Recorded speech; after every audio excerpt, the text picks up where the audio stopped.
Shalom, queridos, leitura bíblica, hoje dia 23 de setembro e o nosso texto está em 2 de Samuel, no capítulo de número 19. Disseram a Joabe: eis que o rei anda chorando e lastima-se por Absalão. Então a vitória se tornou naquele mesmo dia em tristeza para todo o povo, porque naquele mesmo dia o povo ouvira dizer: muito triste está o rei por causa de seu filho. E naquele mesmo dia o povo entrou às furtadelas na cidade, como o povo de vergonha se escoa quando foge da peleja. Estava, pois, o rei com o rosto coberto, e o rei gritava em alta voz: meu filho Absalão, Absalão, meu filho, meu filho. Então entrou Joabe ao rei em casa e disse: hoje envergonhastes a face de todos os teus servos que livraram hoje a tua vida, a vida dos teus filhos, das tuas filhas, a vida das tuas mulheres, a vida das tuas concubinas, amando tu aos que te aborrecem e aborrecendo aos que te amam, porque hoje dás a entender que nada valem para contigo capitães e servos, porque entendo hoje que se Absalão vivesse e todos nós hoje fôssemos mortos, então bem te parecerá aos teus olhos. Levanta-te, pois, agora, sai e fala conforme o coração de teus servos, porque por Iavé te juro que se não saíres, nenhum só homem ficará contigo esta noite, e maior mal te será isso do que todo o mal que tem vindo sobre ti desde a tua mocidade até agora.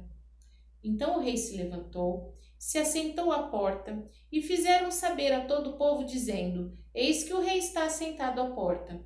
Então todo o povo veio a apresentar-se diante do rei. Porém Israel fugiu cada um para suas tendas. E todo o povo, em todas as tribos de Israel, andava altercando entre si, dizendo: o rei nos tirou das mãos dos nossos inimigos, ele nos livrou das mãos dos filisteus, e agora fugiu da terra por causa de Absalão. E Absalão, a quem ungimos sobre nós, já morreu na peleja. Agora, pois, por que vos calais e não fazeis voltar o rei? Então o rei Davi enviou a Zadok e a Abiatar, sacerdotes, dizendo: falai aos anciãos de Judá, dizendo: por que seríeis vós os últimos em tornar a trazer o rei para a sua casa? Porque as palavras de todo Israel chegaram ao rei até a sua casa. Vós sois meus irmãos, meus ossos e minha carne me sois vós. Por que, pois, seríeis os últimos em tornar a trazer o rei? E a Amasa direis: porventura, não és tu meu osso e minha carne?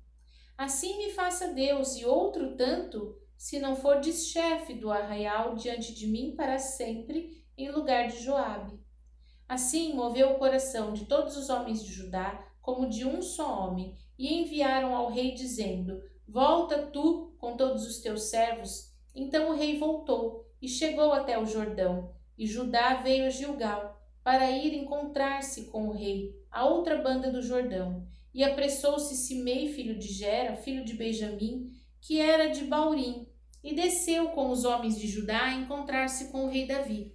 E com ele 1000 varões de Benjamim, como também Ziba, servo da casa de Saul, e seus 15 filhos, e seus 20 servos com ele, e prontamente passaram o Jordão adiante do rei.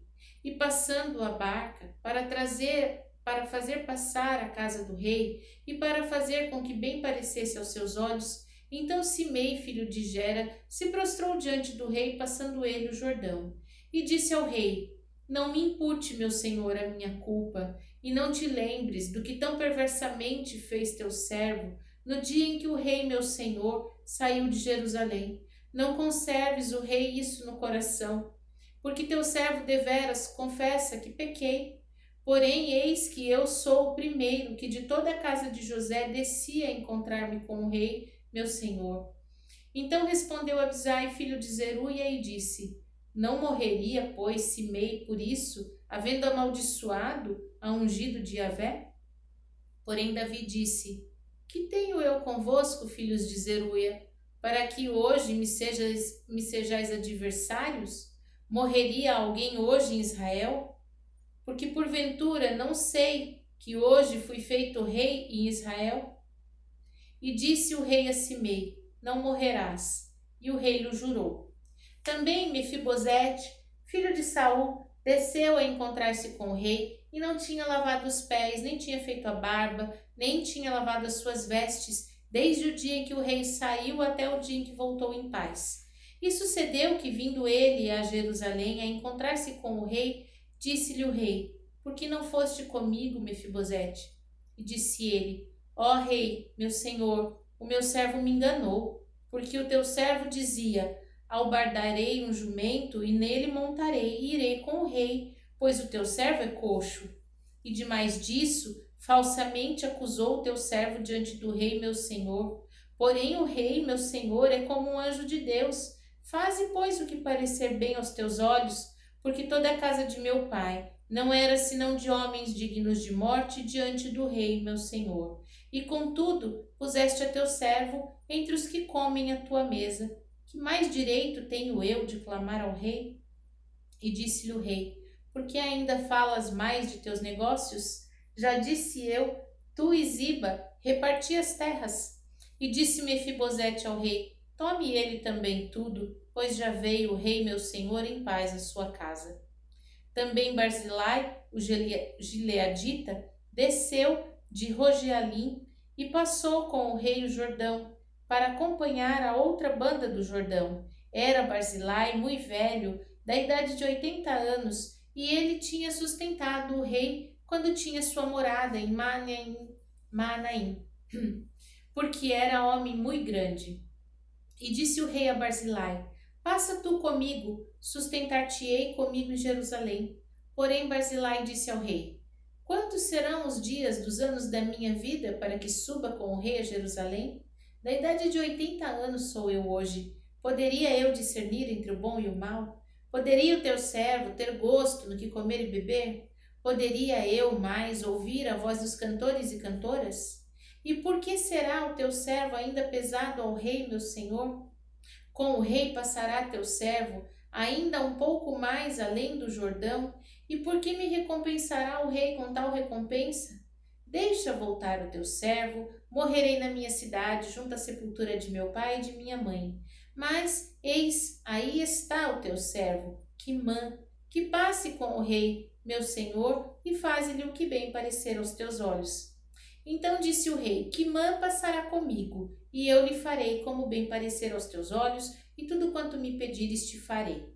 Havendo, pois, todo o povo passado o Jordão, e passando também o rei, beijou o rei a Barzilai e o abençoou, e ele voltou para o seu lugar. E dali passou o rei a Gilgal, e Quimã passou com ele. E todo o povo de Judá conduziu o rei, como também a metade do povo de Israel. E eis que todos os homens de Israel vieram ao rei e disseram ao rei: Por que te furtaram nossos irmãos, os homens de Judá, e conduziram o rei em sua casa por sobre o Jordão, e todos os homens de Davi com eles? Então responderam todos os homens de Judá aos homens de Israel: Porquanto o rei é nosso parente, por que vos irais por isso? Porventura comemos à custa do rei, ou nos apresentou algum presente? E responderam os homens de Israel aos homens de Judá e disseram: 10 partes temos no rei, e até em Davi temos mais nós do que vós. Porque, pois, fizeste pouca conta de nós, para que a nossa palavra não fosse a primeira, para tornar a trazer o nosso rei? Porém, a palavra dos homens de Judá foi mais forte do que a palavra dos homens de Israel. Segunda aos Coríntios, capítulo de número 12. Em verdade que não convém gloriar-me, mas passarei às visões e às revelações do Senhor.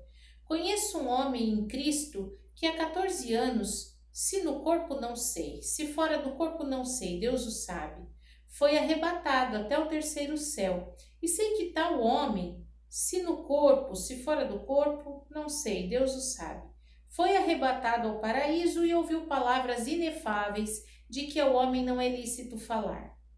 De um assim me gloriarei eu, mas de mim mesmo não me gloriarei eu, senão nas minhas fraquezas, porque se quiser gloriar-me, não serei nécio, porque direi a verdade, mas deixo isso para que ninguém cuide de mim mais do que em mim vê ou de mim ouve. E para que me não exaltasse pelas excelências das revelações, foi-me dado um espinho na carne, a saber, um mensageiro de Satanás, para me esbofetear, a fim de não me exaltar, acerca do qual 3 vezes orei ao Senhor para que me desviasse de mim, e disse-me: a minha graça te basta, porque o meu poder se aperfeiçoa na fraqueza. De boa vontade, pois, me gloriarei das minhas fraquezas, para que em mim habite o poder de Cristo, pelo que sinto prazer nas fraquezas, nas injúrias, nas necessidades, nas perseguições, nas angústias, por amor de Cristo. Porque quando estou fraco, então sou forte. Fui nécio em gloriar-me. Vós me constrangestes, porque eu devia ser louvado por vós, visto que em nada fui inferior aos mais excelentes apóstolos, ainda que nada sou. Os sinais do meu apostolado foram manifestos entre vós, com toda a paciência, por sinais, prodígios e maravilhas. Porque, em que tendes vós sido inferiores às outras igrejas, a não ser que eu mesmo vos não fui pesado? Perdoai-me este agravo. Eis aqui, estou pronto para pela 3ª vez ir ter convosco, e não vos serei pesado. Pois que não busco o que é vosso, mas sim a vós, porque não devem os filhos entesourar para os pais, mas os pais para os filhos. Eu de muito boa vontade gastarei e me deixarei gastar pelas vossas almas, ainda que amando-vos cada vez mais, seja menos amado. Mas seja assim, e não vos fui pesado, mas, sendo astuto, vos tomei com dolo. Porventura aproveitei-me de vós por algum daqueles que vos enviei? Roguei a Tito e enviei com ele o irmão. Porventura Tito se aproveitou de vós? Não andamos porventura no mesmo espírito, sobre as mesmas pisadas? Cuidais que ainda nos desculpamos convosco? Falamos em Cristo perante Deus.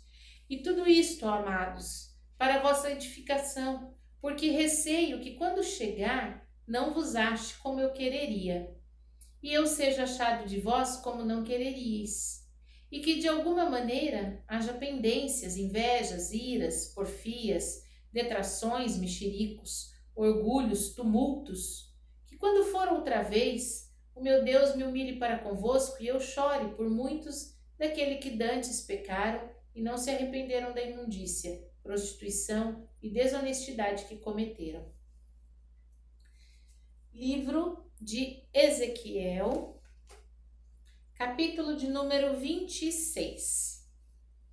Sucedeu no 11º ano, ao 1º do mês, que veio a minha palavra de Yahvé dizendo: Filho do homem, visto como Tiro disse no tocante a Jerusalém: esta está quebrada a porta dos povos, virou-se para mim, eu me encherei, agora que ela está assolada, portanto, assim diz o Senhor Jeová: eis que eu estou contra ti, ó Tiro, e farei subir contra ti muitas nações, como se o mar fizesse subir as ondas. Elas destruirão os muros de Tiro e derribarão as suas torres, e eu varrerei o seu pó, e dela farei uma penha descalvada. No meio do mar virá a ser um enxugadouro das redes, porque eu anunciei, diz o Senhor Jeová. Ela servirá de despojo para as nações. Suas filhas que estão no campo serão mortas à espada, e saberão que eu sou Yahvé. Porque assim diz o Senhor Jeová: eis que eu trarei contra Tiro a Nabucodonosor, rei da Babilônia, desde o norte, o rei dos reis, com cavalos e com carros, com cavaleiros e companhias, e muito povo. As tuas filhas no campo ele as matará à espada, e fará um baluarte contra ti, fundará uma tranqueira contra ti, levantará rodelas contra ti, e porá trabucos em frente de ti contra os teus muros, e derribará as tuas torres com os seus machados. Pela multidão de seus cavalos te cobrirá de pó, e os teus muros tremerão com o estrondo dos cavaleiros e das rodas dos carros, quando ele entrar pelas tuas portas, como pelas entradas de uma cidade em que se faz brecha. Com as unhas dos seus cavalos pisarás todas as tuas ruas. O teu povo matará a espada, e as colunas da tua fortaleza cairão por terra. Roubarão as tuas riquezas, saquearão as tuas mercadorias, derribarão os teus muros, arrasarão as tuas casas preciosas, as tuas pedras, as tuas madeiras, o teu pó lançarão no meio das águas. Farei cessar o ruído das tuas cantigas e o som das tuas harpas não se ouvirá mais. Farei de ti uma penha descalvada, virás a ser um enxugadouro das redes. Nunca mais serás edificada, porque eu, Yahvé, o falei, diz o Senhor Jeová. Assim diz o Senhor Jeová a Tiro: não tremerão as ilhas com o estrondo da tua queda, quando gemerem os traspassados, quando se fizer uma espantosa matança no meio de ti. E todos os príncipes do mar descerão dos seus tronos e tirarão de si os seus mantos e despirão as suas vestes bordadas. De tremores se vestirão, sobre a terra se assentarão e estremecerão a cada momento, e por tua causa pasmarão. E levantarão uma lamentação sobre ti e dirão: como pereceste, ó bem povoada e afamada cidade, que foste forte no mar, tu e os teus moradores, que atemorizaram a todos os teus visitantes. Agora estremecerão as ilhas do dia da tua queda, as ilhas que estão no mar turbar-se-ão com a tua saída, porque assim diz o Senhor Jeová: quando eu tiver feito uma cidade assolada, como as cidades que se não habitam, quando fizer sobre ti um abismo, e as muitas águas te cobrirem, então te farei descer como os que descem a cova, ao povo antigo, e te deitarei nas mais baixas partes da terra, em lugares desertos antigos, com os que descem a cova, para que não sejas habitada, e estabelecerei a glória na terra dos viventes. Farei de ti um grande espanto, e não serás mais. Quando te buscarem, nunca mais serás achada. Assim diz o Senhor Jeová. Amém? Vimos aqui os nossos textos de hoje, então, em 2 de Samuel, no capítulo 19, uma boa lição desse capítulo é falar sobre a vaidade, a soberba, qualquer batalha, qualquer luta que envolva a vaidade, a soberba, não tem bons resultados. Nós podemos ver que Joabe ainda permanecia vaidoso após ainda ter matado Absalão, e o rei coloca outro em seu lugar.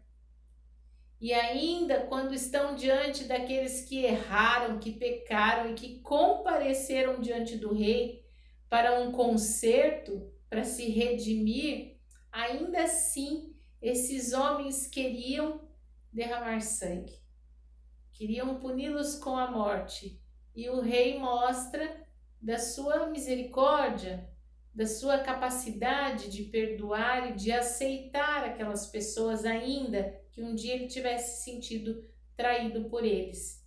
Talvez seja por isso que Davi é conhecido como um homem segundo o coração de Deus, pela sua capacidade de perdoar, pela sua capacidade de ser misericordioso, porque ele volta a um povo que o havia traído, mas diante de um reconhecimento de que precisavam dele, ele volta.